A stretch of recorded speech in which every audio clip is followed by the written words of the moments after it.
অনেকেই আমার কাছে রিচ আউট করে থাকেন খুবই অল্প পুঁজি দিয়ে অ্যামাজন ব্যবসা কিভাবে শুরু করবেন সেই বিষয়ে আমার কাছে জিজ্ঞাসা করে থাকেন।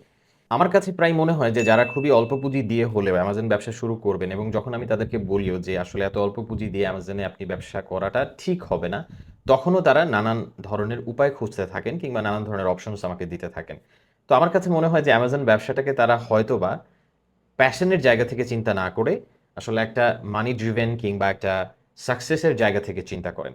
তো যারা আমার এই ভিডিওটি দেখছেন তাদের সবাইকে অনুরোধ করব যে আপনি যদি আসলেই ব্যবসাকে ক্যারিয়ার হিসেবে নিতে চান বা আপনি যদি ব্যবসায় আসতে চান, সেটা শুধু অ্যামাজন না, যে কোনো বিজনেসে, বিজনেস যদি আপনার প্যাশন না হয়, trust me, it's a very difficult process, it's a very difficult path. So সবার জন্য না।